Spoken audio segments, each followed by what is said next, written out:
Take this opportunity to thank the elders for allowing me to speak before you this morning, and thankful you guys decided to show up. Well, I'll say most of you. I had several people say, hey, keep it short. We got things to do this afternoon, so I'm not sure how to take that, but I am thankful for this opportunity to come and speak before you. One announcement that Justin and I would like to make: there is not going to be a lunch today, so if you're visiting with us, please stick around so that we can get to know you a little bit. But we're not having a lunch due to the dinner tonight for the senior celebration. We will meet after services in the front couple rows here to pass out cards and to get lunch and dinner lined up for the Newkirks this week. So work group 5 and 7, that's mine and Justin's, please meet up front here. One of the lesson today, let me back up. The lesson today is called Decide. And so it's kind of going to be our focus, is on decisions we have to make. One of the ironic things in my life, because I'm a teacher, is I don't like to read, which doesn't really make a lot of sense because we teach kids to read. But I did some research, and it is proven that audiobooks stimulates the brain the same way as reading a book does. So in my mind, I like to listen to podcasts. That's like reading a book. So that's how I like to educate myself, is through podcasts. And one of my favorite is this guy named Jocko Willink. Jocko is a former Navy SEAL guy. He was on, I think, SEAL Team 4. Did several missions over in the Middle East. And the focus of his podcast is on leadership, self-discipline, making yourself a better person. And I really enjoy listening to him. He tells a lot of good stories, and he has guests come in. One of my absolute favorite podcasts that he did, he brought in this guy named Travis Mills. Travis Mills was a decorated high school athlete. He did 3 sports. He did football, he did basketball, and he did track. And it talks about how he grew as a person. He really got into weightlifting because of his coach. And they beat their rival school his senior year, first time in like 20 years. It was because of the great ability of Travis Mills. Travis received college scholarships in all 3 sports. He ended up playing baseball at a community college. He hated it, decided to go home. His girlfriend at the time said, hey, come home. Well, he went home and saw his girlfriend had a boyfriend, so he decided to join the military. And so he joins the military, and Travis is a natural leader. He quickly moves up the ranks and becomes a staff sergeant. And they're out on a normal mission, and they're in Afghanistan, I think it was. And they have the sweepers come through. They search. There's no mines on the ground. And so Travis has his platoon go forward. And so everything looks good. He has his backpack. He sets it down. And then all of a sudden, an IED goes off, and right on top of him. And Travis Mills ended up becoming the first quadruple amputee to survive and make it home. And, he talks about, everything goes black and his body just instantly gets hot, and he looks and he realizes he's missing both of his legs and an arm. And he's missing half of his other arm. And so really just a terrible ordeal. And he talks about he had to make a decision. Am I going to live? What am I going to do at that instance? And I talk about how he got life flighted to Germany, and a couple other guys in his platoon also were in the helicopter with him. And he remembers, I had to still be the leader. They couldn't see me hurt. They couldn't see me cry. So he's ordering the medics around, telling them to take care of the other guys, even though he's suffering very serious wounds. But he had to choose. He said, give up or keep pushing through, and he chose to push through. Immediately, within a couple of weeks of all his surgeries, Travis began working out again, and he ran a 5K like 6 months later. With being a quadruple amputee, that's incredible. He's created a foundation in New Hampshire for wounded warriors, where they all come and meet and train and kind of reacclimate themselves to civilian life. And most importantly, he says, is he still gets to be a father. And so Travis made one decision to survive. His quote is, never give up, never surrender. And so he made that decision. He's not going to give up. He's not going to surrender. He's going to keep pushing through. And, so that's kind of the background for me with thinking about decision making. I did a little research, and they say children, I don't know what age that is, children, they make 3,000 decisions a day. Adults make 35,000 decisions a day. Some small, some are large, but every decision we make leads to who we are, the person that we become. In order to accomplish anything, like I said, we have to make that decision. I had a friend tell me, it's not one decision to run the marathon. It's the thousands of decisions afterwards that's going to make sure you're successful. And that's the same for us. We're either in or we're out. We're going to make a decision, whatever it is. I want to be the best teacher. I want to be the best doctor. I want to be the best engineer. Whatever your path is, it's not just the one decision. I was watching a TV show the other day, and this guy was having financial troubles. And he walked in and goes, "I declare bankruptcy." And everybody looked at him like, that's not how it works. You can't just say, "I declare bankruptcy," and then you're bankrupt.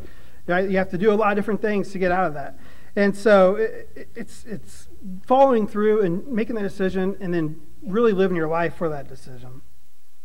In Ezra chapter 7, verse 10, we read, "For Ezra had prepared his heart to seek the law of the Lord and to do it, and to teach in Israel statutes and judgments." The key word here, there's two things in this verse I want to talk about. The key word here is he prepared. I think about whenever I was a coach. I used to coach basketball, which was really a lot of fun. And my favorite thing to do as a coach was to participate in tournaments, because you could scout the team and then kind of adjust your game plan for the next game. And I remember, so if a team had a lot of good post players, we'd focus on how to double down in the post or how to kick the ball out. And that was really our focus. So we prepared our team. That way we could go be successful.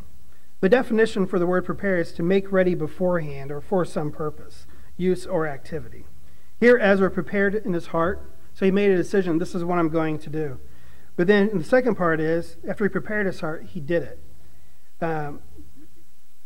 So he decided, this is what I'm going to do. I prepared myself, and now I'm going to go do it. And the same applies to us. There's a guy I like to read. I like to watch motivational videos on YouTube. And there's this one guy whose quote is, "You owe you." No one's going to be able to do anything for you. You have to make the decision to do it yourself and go do it. There's nobody in this world that can give you success. People, your parents, your children, whoever, they can help you along the way. But at the end of the day, it's up to you to be successful or not. There's a word almost, which means not quite or very nearly. And when I think about almost, we're making a decision. You don't want to almost make it. You always hear about these stories of professional athletes who put in these countless hours just to be successful. If you think about the odds of being a pro athlete, you have to do the work in order to get in. 3%, 3 out of every 100 high school athletes go on to play college. Of that 3%, 1.3% of the now college athletes will go on to play professional sports, whatever they choose.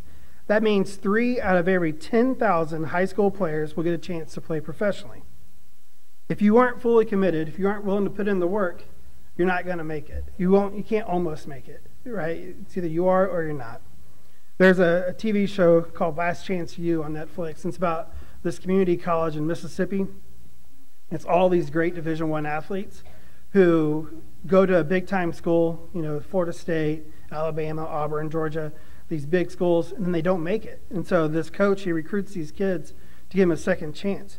But as they pan through and interview the kids, they always say it's because I wasn't prepared. I thought I had all the talent in the world. I thought it'd be handed to me, but I wasn't really prepared. I didn't really make a decision to get into it. So what's my point with this? In order to achieve or receive something, you have to do it. You have to go in and commit and go in. You can't halfway go in and expect to receive the full reward. Again, you owe you. It's up to you. If you want it, you got to go get it. In Acts chapter 24, we have an account of Felix and Paul. And we'll read Acts 24, verses 22 through 25. So when Felix heard these things, having more perfect knowledge of that way, he deferred them and said, "When Lysias the chief captain shall come down, I will know the uttermost of your matter." And he commanded a centurion to keep Paul and to let him have liberty, and that he should forbid none of his acquaintance to minister or come unto him. And after certain days, when Felix came with his wife Drusilla, which was a Jewess, he sent for Paul, and heard him concerning the faith in Christ. And he reasoned of righteousness, temperance, and judgment to come. Felix trembled and answered, "Go thy way for this time. When I have a convenient season, I will call for thee." Felix made a decision, didn't he? Felix, he heard Paul preach. He listened to it. We know he believed it because he trembled. right? And we know in James 2:19 the devils believe and tremble. So we know he believed it, but he made a decision he didn't really want to do it. So what would cause that tremble? It's knowing the consequence. Hebrews 10:31 tells us it's a fearful thing to fall into the hands of the living God. So Felix hears Paul preach. He understands what he's saying. He knows what he should do, but his decision is he's not ready to do it. He said, come back in more convenient season. It's easy for us to say, wow, Felix, that's dumb. He knows what his fate is by not believing. How can he do that? But how many people do we know also fit that trap? How many people do we know who have sat in the pews with us and worshiped with us who no longer made that decision to continue to follow Christ?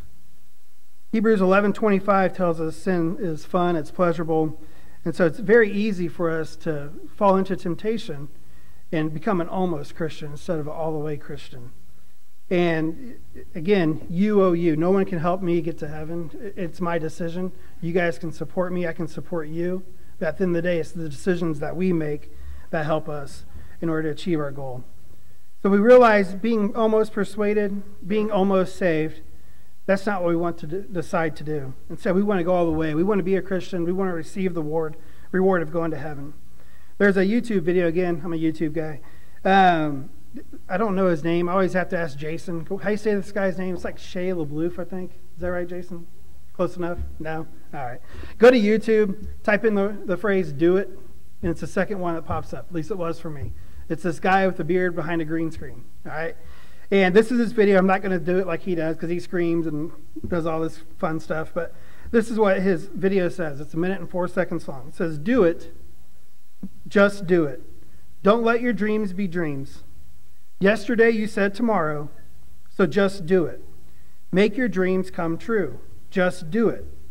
Some people dream of success while you are going to wake up and work hard at it. Nothing is impossible. You should get to the point where anyone else would quit, but you aren't going to stop there. No, what are you waiting for? Do it. Just do it. Yes, you can. Just do it. If you are tired of starting over, stop giving up. I love this speech because, it gets to the point. Do it. Again, with the UOU video, it talks about work so hard at something that people think you're crazy. Work so hard at being a Christian that people can't help but notice. They think, man, this guy is committed, this girl is committed, this kid is committed. Work so hard at it. Just do it. One of the biggest factors that ruins progress is the word tomorrow. How many diets have started on Monday? Right? It's Friday night, it's Saturday, and you're like, man, I want to go eat a cheeseburger. I'll start my diet Monday. We all know you're not going to start your diet Monday. And if you do, you're going to do it for a day. And then you're going to stop. Right? You just have to do it. You can't almost be saved. Make the decision to follow Christ, and then you just have to do it. Revelation 3:16 tells us if we're lukewarm, we'll be spewed out. We just have to do it. In Matthew chapter 19, verses 16 through 22, Matthew 19, verses 16 through 22, we read, And behold, one came and said unto him, Good master, what good thing shall I do that I may have eternal life? And he said unto him, Why callest thou me good? There is none good but one, that is God. But if thou wilt enter into life, keep the commandments. He saith unto him, Which? Jesus said, Thou shalt do no murder, thou shalt not commit adultery, thou shalt not steal, thou shalt not bear false witness, honor thy father and thy mother, and thou shalt love the neighbor as thyself. The young man saith unto him, All these things I have kept from my youth up. What lack I yet? Jesus said unto him, If thou wilt be perfect, go and sell that thou hast, and give to the poor, and thou shalt have treasure in heaven, and come and follow me. But when the young man heard that saying, he went away sorrowful, for he had great possessions. Here we have this young guy who has many great possessions. Tells Jesus, I've done all these things. What more should I do? Jesus tells him he didn't like the answer. And so he decided, this isn't for me. When you think back to the phrase, you owe you make the decision. Do you really want to do it or do you not really want to do it? His decision here was, I don't want to give up all that I have in order to serve you. In athletics, you think about all these young prospects who do these great things and they come up the ranks in high school or college and then they just derail their career. They do some self-destructive behaviors and just completely throw themselves off track. We can do the same thing as a Christian. We could serve and do a lot of great things for the church, come to the gospel meetings, come to the youth rallies, come to work days, and you let that temptation come in. It can just completely derail you. When you think back to the commitment, to the decision you made to be you and to be a Christian and to serve God, you keep that focus and it makes it much easier. To get the prize, to commit to achieving something you decided to do, you have to know what it is you're aiming for. What's your target? Hebrews 11:6 says, "But without faith it is impossible to please him. For he that cometh to God must believe that he is, and that he is a rewarder of them that diligently seek him." God has a reward prepared for us. Heaven's waiting for us. We have to make the decision to come to him, to diligently seek him. Matthew 10:32 says, "Whosoever therefore shall confess me before men, him will I confess also before my Father which is in heaven." If we decide, and we should, to follow Christ, it's a decision we have to stick with. We know the judgment scene in Matthew 25, there's a reward. For those who follow him, there's a reward that we'll get. But you don't get the reward and the punishment. It's one or the other. And it's those who made the decision to follow him that will get it. Being a Christian isn't easy. We know that it's a lot of work. And again, it's thousands and thousands of decisions to become a Christian and to serve as a Christian that will help us get that reward. When you think about Paul and you think about all the things he accomplished, and you think about all the stuff that he went through, all the suffering. 2 Corinthians chapter 11 tells us he was imprisoned, he was beat, he was stoned, he was shipwrecked, he was ridiculed. He suffered all these things, but he kept moving forward. In 2 Timothy 4, verse 6, he says, "I'm now ready to be offered, and the time of my departure is at hand." Paul made the decision to follow Christ. He suffered. He had many roadblocks in the way, but he kept his eyes on the prize, and he was able to, at the end of his life, say, "I'm ready to be offered," because he knows what's awaiting for him. Luke 9:23 says, "And he said to them all, if any man will come after me, let him deny himself and take up his cross daily and follow me." We have to work. We have to take up the cross. It won't be easy, but it will be done. We know there are obstacles that will come along the way. And some of them, the first one I have 3 examples here, is youth. And I originally gave part of this lesson at a youth rally at Chipman Road. And so this was for the younger people here in our congregation. 1 Timothy 4:12 says, "Let no man despise thy youth, but be thou an example of the believers in word and conversation and charity and spirit and faith and purity." You are valuable. You are Christians. You are servants of God. You're not almost an example. He says, be an example, not almost. Decide what you're going to be and go be it. And so no matter what your age is, and Jack preaches, he tells us you're never going to be younger than you are now. And that's true. So all of us can be that example, regardless of our age, for others. The second roadblock was due to our people around you. And I see this every day at school. I just talked to kids Friday. And, you tell them, you're a much nicer person when you're not around your friends. Or you make much better decisions when you're not around your friends. The people around you help impact the kind of person you're going to be. Acts 26, we talked about Agrippa. He was almost persuaded, but the people around him said that it was the reason why he didn't become a Christian. Bernice and Festus were with Agrippa, and this is Acts 26, and Agrippa was almost persuaded. He knew the cost of losing his friends if he accepted the gospel. If you have a friend in your life who helps deter you from becoming a Christian or receiving your crown, it's time to look for new friends. You think about the younger people who are dating others and preparing for that helpmate along the way. The most important thing you're going to do is find a good Christian spouse, and that will help you get through the life. And your friends, my best friends are people who attend church here at 39th Street, and that's on purpose. I don't want to have negative people in the world bringing me down because I know what my reward is. The last obstacle we have to overcome is ourselves. James chapter 2, verse 20 says, "But wilt thou know, O vain man, that faith without works is dead." Can't stop working because it's hard. We have to keep pushing through. And just because it's hard doesn't mean it's impossible. Exodus chapter 4, verse 10, Moses said unto the Lord, O my Lord, I am not eloquent, neither heretofore nor since thou hast spoken unto thy servant, but I am slow of speech and of a slow tongue. It's easy for us to make excuses, but God's response was, who made you? And God made us. So don't let yourself get in the way. We're powerful people, and I think Connor knew I was going to give this quote because I always do. It says, our deepest fear is that we are powerful beyond measure. It is our light, not our darkness, that most frightens us. We ask ourselves, who am I to be brilliant, gorgeous, talented, and fabulous? Actually, who you are not to be. You are a child of God. Your playing small does not serve the world. There's nothing enlightened about shrinking so that other people won't feel insecure around you. We were born to make manifest the glory of God that is within us. It is not just in some of us, it's in everyone. And as we let our own light shine, we unconsciously give other people permission to do the same. We are powerful beyond measure. We have a lot of power in our example, in the way that we live our lives. Don't stop yourself from almost receiving the crown, but also don't stop others from almost receiving the crown. We're in this thing together. Once we decide to become a champion, commit so we can overtake anything. Matthew 5:16 says, let your light so shine before men that they may see your good works. Matthew 28:20 says, teaching them to observe all things whatsoever I commanded you, and lo, I am with you always, even to the end of the world.